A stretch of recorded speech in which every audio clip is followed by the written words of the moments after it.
We are very fortunate to have a very special commitment that we're going to be talking about, and it is about agriculture from the Mpule Institute. Is that right? Yes. The Mpule Institute for Endogenous Development. Yes. All right. And I'm sorry, but Mpule, you're going to have to pronounce your last name for us. Kwelagobe. Mpule Kwelagobe.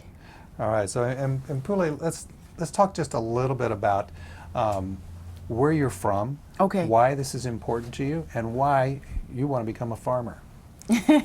Well, I'm from Botswana. I was born and raised in Botswana. The reason why this is important, I mean, there are two parts to this. One is that a big part of our commitment is that we're going to have a leadership program called the New Africa Leadership Program. And it actually stands for the Network of Women Investing in Africa. And this is about mobilizing the next generation of African female leaders who will begin to participate in the political economy of Africa, but mostly to really take up the issue of gender equality in agriculture. The reason why this is important is that other than the fact that Africa has suffered from many years, in fact decades, of food insecurity, research now confirms that most farmers in Africa are in fact women. At least 50% of our farmers in Africa are women. This 50% is responsible for 80% of all food production in Africa and 50% of the agricultural output. Wow. But we know that the agricultural sector in Africa, across Africa, almost every country in Africa, regressed significantly from the 1960s. So to just give you one example with Botswana, sure. When we gained independence in 1966, agriculture accounted for 45% of our GDP. As of 2006, it only accounted for 1.6%. From 45% to 1.6%? 1.6%. Botswana imports its staple crop, sorghum, from Australia. Really? Well, what happened? How did that happen? A lot of countries in Africa, with gaining independence, all focused on the extractive industries. A lot of them focused on mining, and for whatever reason, there was not as much investment dedicated to the agricultural sector. And yet, this is the sector that in fact defines GDP growth in African countries. This is what defines people coming out of poverty. That's why most of the least developed countries in Africa are in fact the agricultural dependent countries. Mpule, let's talk about you growing up in Africa. Did you grow up with one of the wealthy families, or how did you grow up? You know, it's my story, my upbringing has just been very interesting. My mother was born and raised in a village in Botswana. My mother comes from a village called Kanye, which is in the southern part of Botswana, just south of our capital, Gaborone. So she was born and raised in the village. My mother was raised in a mud hut with no running water, no electricity. When she graduated from high school, that's when diamonds had been discovered in Botswana. That's when it became known that we, in fact, were sitting on top of essentially what was one of Africa's most valuable diamond pipes. And so there were jobs that were opening up in banks in Botswana. So my mother made it to the city, and she got a job as a bank clerk. And her vision was that she was going to put us through private school, no matter what. I think you know this, and I think I speak for all of Africa. We're thirsty for education. We're thirsty for knowledge. Parents will sell everything. They will sell their cows. They will sell their goats. They will sell their land to put their children through school, because they really believe that the key to any future you want is going to come through education. My mother got divorced when I was very young. She had three of us, my older brother, my older sister, and I, and she made sure that she would give up everything and invest everything that she owned to ensure that we went to private schools. So I actually went to a private elementary school, a British elementary school. It was the only luxury that we had growing up, was our education. There were times when we had to go to sleep with no food in our stomachs. There were times when our electricity was cut off. There were times when our water was cut off. And there were times when we were evicted and had to sleep either with the neighbors or with some other relatives. But my mother made sure that no matter where we were sleeping, no matter whether we'd eaten or not, when we went to school, she ironed our uniforms and said, don't tell anybody what's going on. Go to school, do your best. This is what's going to get you out of poverty and essentially give you whatever future you are dreaming of. You know, it's interesting because we call this our whole entity rainmakers, because we believe that people at all levels of the pyramids are rainmakers. It's not just the ones who dribble money down, but it's actually the first rainmakers, people like your mom. Well, I actually have to tell you something. When I was told about this and rainmakers, I immediately said yes about wanting to do this, because Mpule means one who comes with the rain.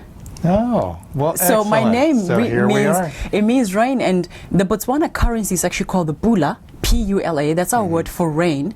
And if you even look at the Botswana flag, it's largely blue because we actually have a reverence for rain as what sustains life and as a blessing.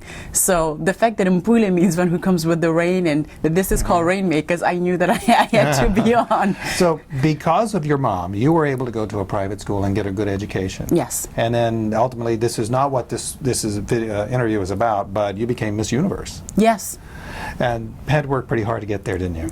Well, I did. And again, still, by the time I was 16, 17 years old, my mother was in a lot of debt, and it was beginning to cause a lot of trouble for us because essentially she owed just about everybody money.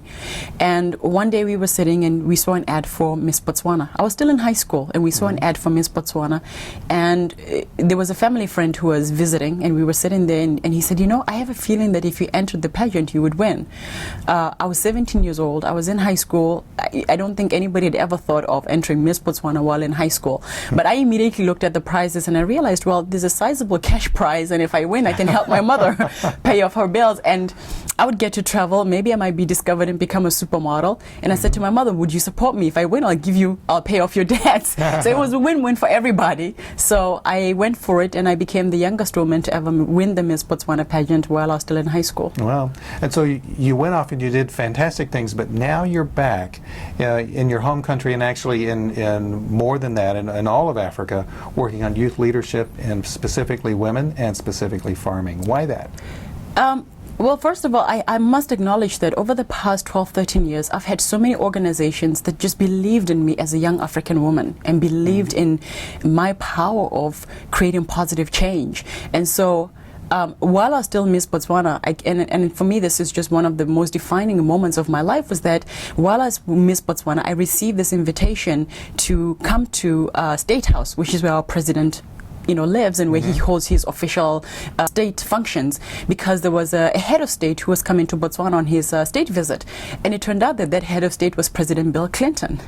So I met President Bill Clinton in 1998 as the reigning Miss Botswana, and for me, again, that was something that was very defining. And so the following year, I go on to become the first African woman to win the Miss Universe pageant, and the government of Botswana immediately said to me, the best way we can honor you for winning Miss Universe is again through education. Whatever university of your choice you get into around the world, we will give you a full scholarship. Wow. So I chose the best. I went to Columbia University in New York City. I got into the best university that I could think of at that time. So is that where you learned farming? No, I learned political economy Okay. at Columbia. But education, again, it opens the door to anything. While I'm at Columbia, of course, the United Nations then called me and said, we want you to become our goodwill ambassador for youth and HIV/AIDS in sub-Saharan Africa. So the United Nations began to really teach me how to engage at the grassroots. Initially, we were focusing on HIV/AIDS. I approached it thinking this is a health issue.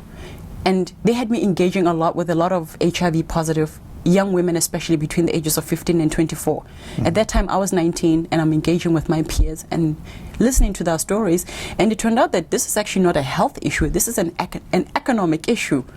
And I remember just being stunned that, well, how can HIV be economic? Until this young girl who was HIV positive said to me, well, I had a sugar daddy, a man who's two or three times my age. He's married. I knew he had a lot of other girlfriends in the village, but I come from a very, very impoverished family, and he would give me pocket money and buy me little, nice things at the end of the month, and that's why I was in a relationship with him. And then one of the other things that we realized is that, Botswana had a great HIV response.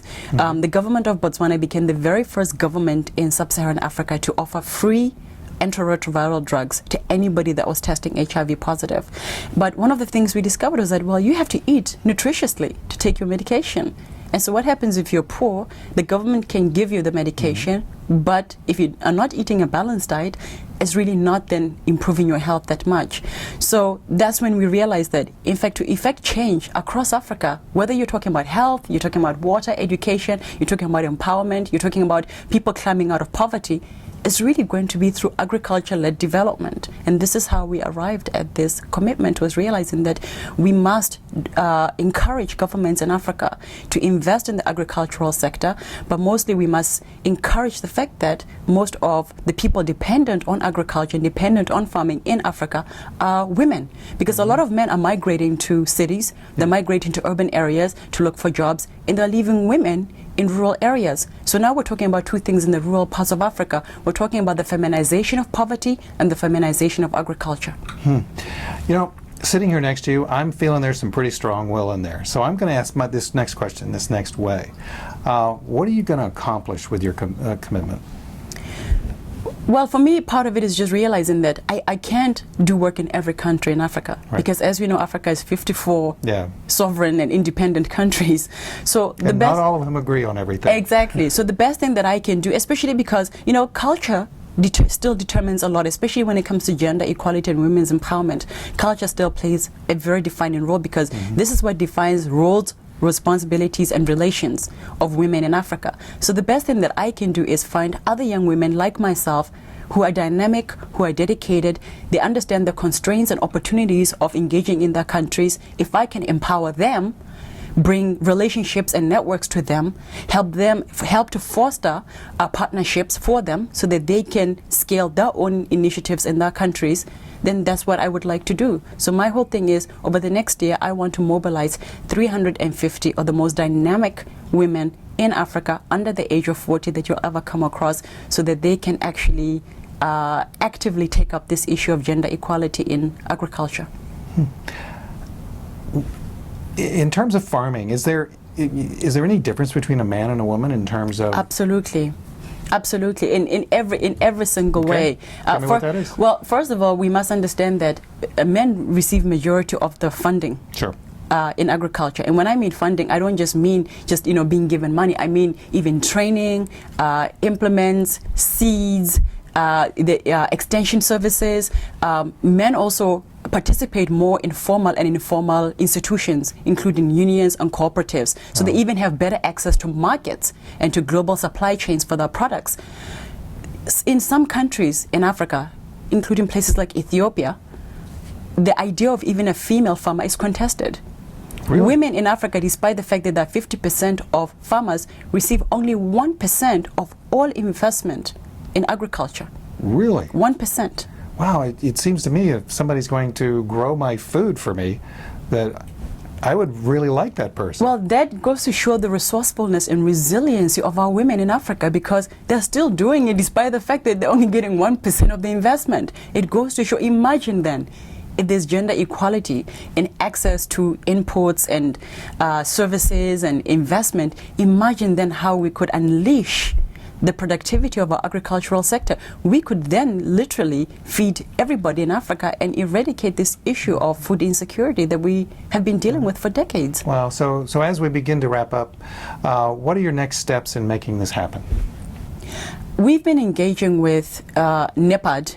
NEPAD is a new partnership for Africa's development. This is the economic branch of the Africa Union.